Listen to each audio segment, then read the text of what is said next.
Hai teman-teman, di sini saya Delvina Bersamosir dari Akfar Cevada, Akademi Farmasi Cendekia Farmausada dengan nomor NIM 21012, dosen pengampu Bapak Sudiono, dan mata kuliah yang saya ambil ya praktikum itu komunikasi farmasi.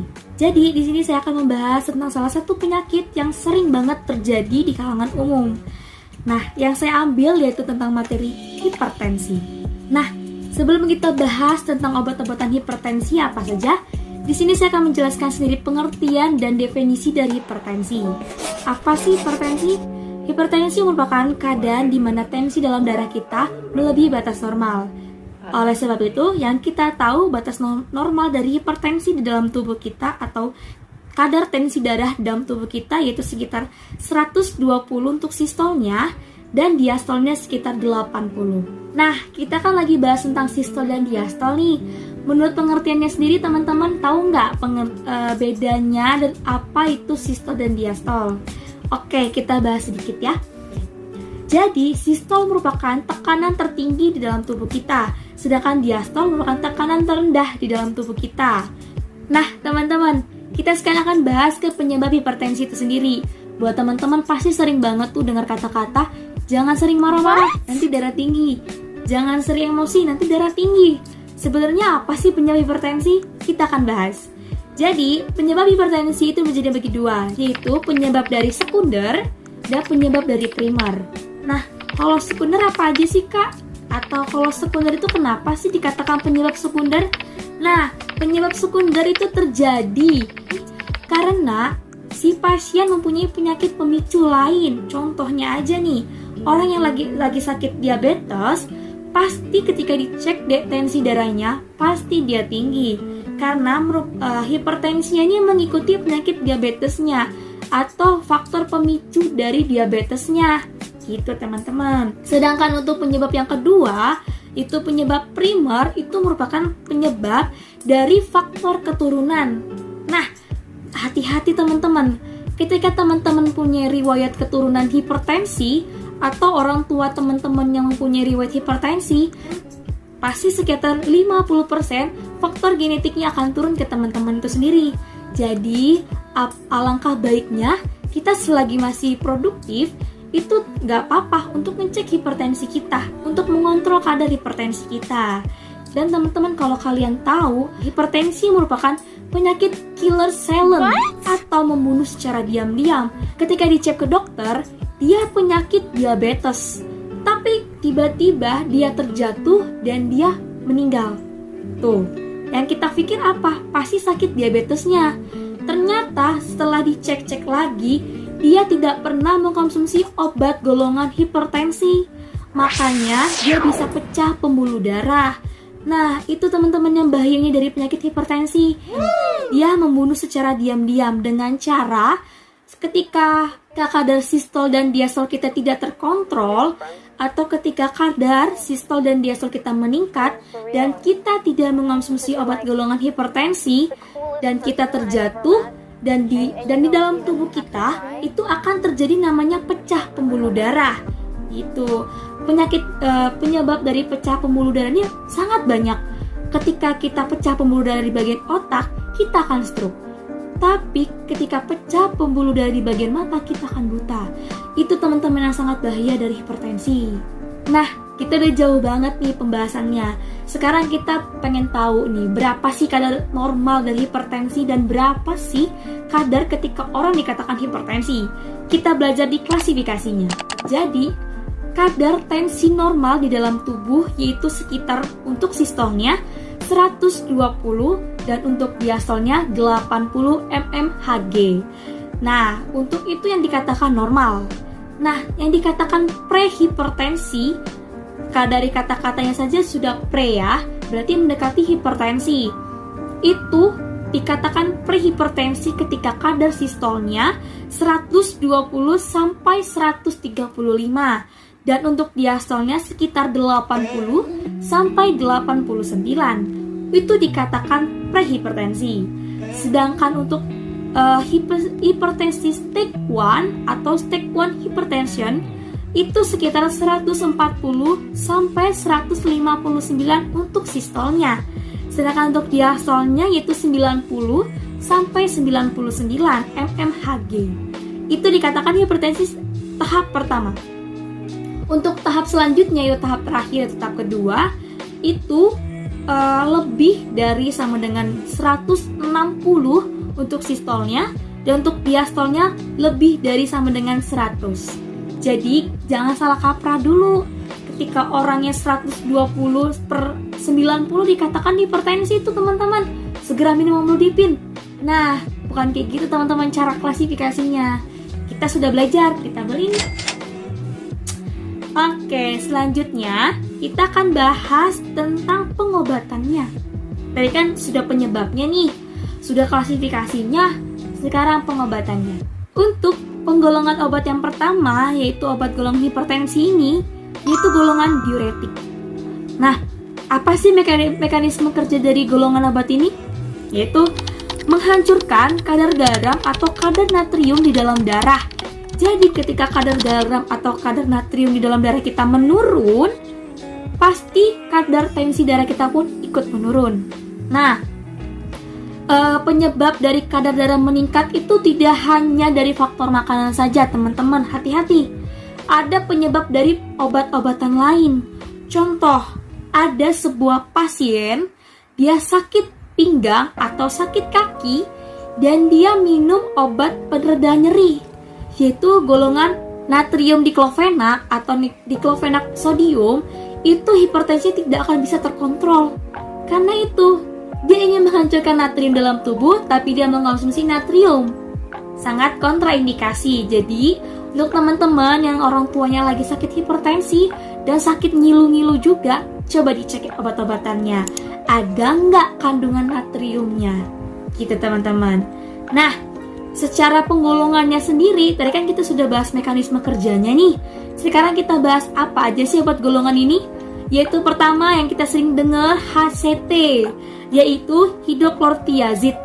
Tuh teman-teman, gak asing sih tapi susah disebut ya teman-teman ya. Terus yang kedua yaitu golongan furosemid. Oke, itu golongan dari si diuretik ya. Selanjutnya kita akan bahas golongan yang kedua, yaitu golongan ACE inhibitor. Mekanisme kerjanya apa sih? Mekanisme kerja dari golongan ACE inhibitor yaitu menghambat pembentukan angiotensin 2 sehingga dia menghambat si enzimnya. Gitu. Nah, karena si sifatnya ACE inhibitor dia menghambat enzimnya, jadi dia mempunyai efek samping. Apa sih efek sampingnya? Ya, betul. Efek sampingnya itu batuk kering. Nah, golongan obatnya apa saja?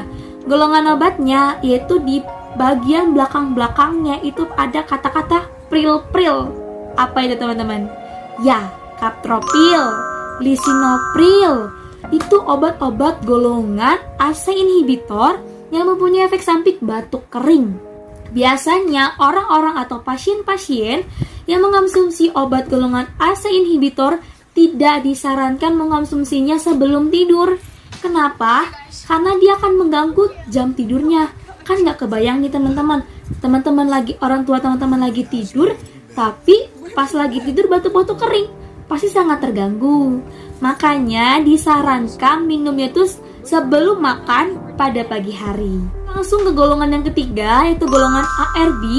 Nah, golongan ARB ini mekanisme kerjanya hampir sama seperti golongan ACE inhibitor.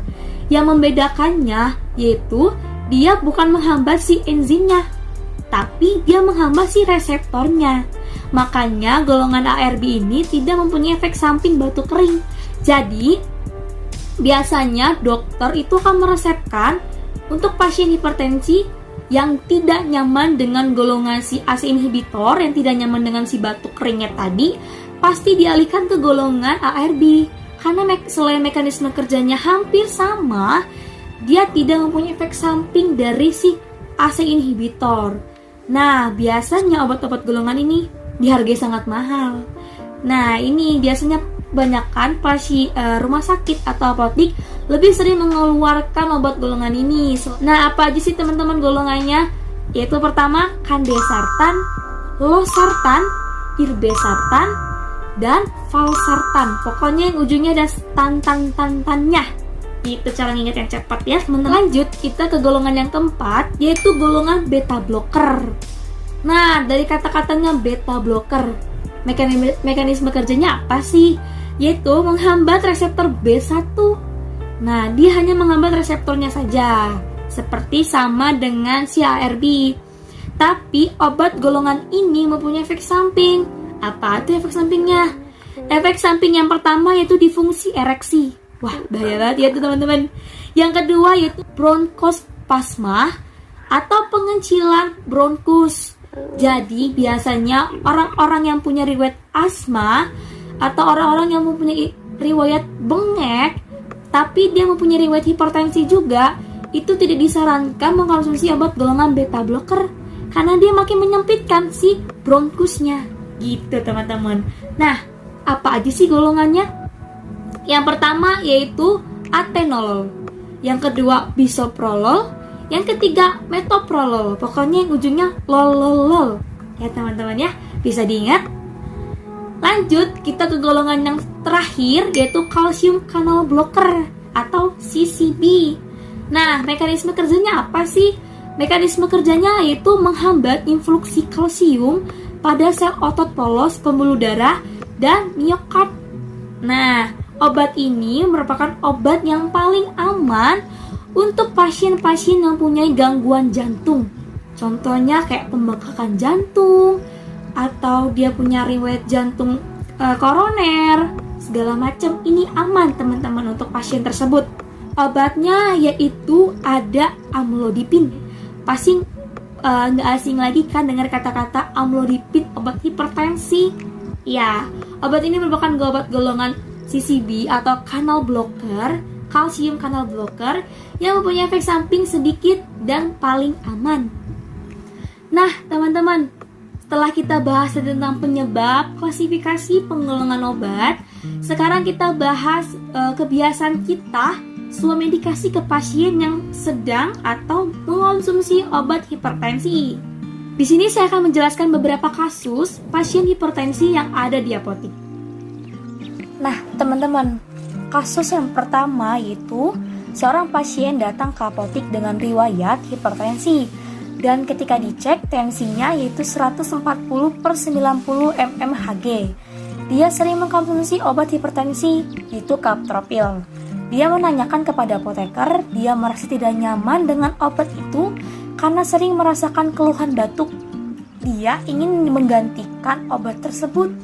Nah, sebagai apoteker atau asisten apoteker, apakah yang sebaiknya akan diberikan kepada pasien tersebut? Nah, menurut kasus yang di samping, kita telah membahas atau telah melihat riwayat pasien tersebut. Dia mempunyai riwayat hipertensi dan ketika ditensi pun tensinya masih cukup tinggi. Dan dia mengkonsumsi obat sebelumnya itu obat captropil. Tapi dia merasa tidak nyaman dengan efek samping captropil tersebut. Karena golongan captropil atau golongan ACE inhibitor mempunyai efek samping memang batuk kering, makanya sering direkomendasikan mengkonsumsinya pada pagi hari sebelum makan. Nah, dia ingin menggantikannya nih teman-teman. Menurut teman-teman bisa atau tidak? Ya, bisa dong, karena kan tadi kita sudah membahas juga ya, ada salah satu golongan obat yang mekanisme kerjanya sama seperti golongan ACE inhibitor, tapi dia tidak mempunyai efek samping si batuk tadi, yaitu golongan ARB. Contoh obatnya ada banyak, ada kandesartan, ada irbesartan, ada valsartan, sama losartan. Jadi boleh diganti dan obat yang diberikan pun harus sesuai dengan si kadar hipertensinya tersebut. Karena kadarnya 140/90 bisa pakai golongan untuk terapi yang pertama atau terapi hipertensi golongan yang rendah dulu nggak apa-apa. Gitu teman-teman. Nah, demikian video dari saya. Jika ada salah kata dan ada salah-salah informasi yang saya berikan, saya mohon maaf, dan kepada Pak Udi saya mohon untuk dikoreksi lagi. Terima kasih.